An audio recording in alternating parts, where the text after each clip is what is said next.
Hi, I'm Debra Birnbaum, and I'm here with Marcus Dixon, Hello. and we're here to talk about the BAFTAs. Yeah, so Deborah, tell us, why are the BAFTAs so important? I mean, they are basically the British Oscars. That's what the B stands for, British. Well, I think why they matter so much is they've moved up their voting dates, and now it actually happens during Oscar voting. So they can have a really outside influence. So for all those Oscar voters who've been procrastinating, who wait till the last minute, they can impact their ballot. So they want to pick a winner, they get the choice to do so. Yeah, and we've noticed at Gold Derby over the years that sometimes voters want to be on the winning team. So they will wait till the last second and see what won at BAFTA and SAG and Golden Globes and all of that to make sure that the person they vote for is the one that, all the other organizations like as well. And it certainly worked out last year. Last year, BAFTA matched the Oscars 8 for 8. Ooh. Oppenheimer swept the BAFTAs, and they went on to sweep the Oscars. And is that what happened the year prior? Not so much. Oh, 0 for 8, actually. 0 for 8. BAFTAs loved All Quiet on the Western Front, and the Academy chose Everything Everywhere All at Once instead.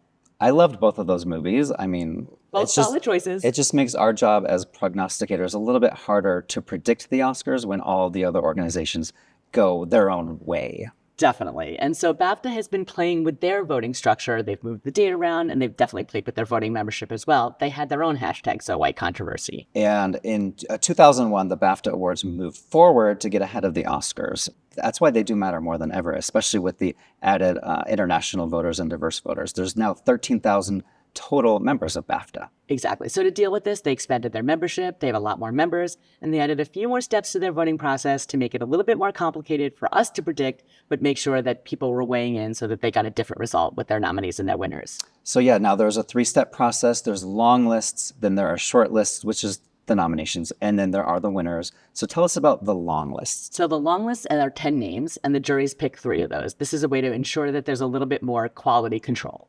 The short lists are eventually the nominees, as we are used to, and then the winners are picked by the full membership of 13,000 members.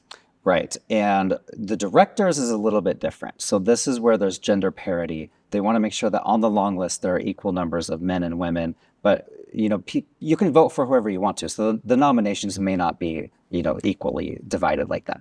Exactly.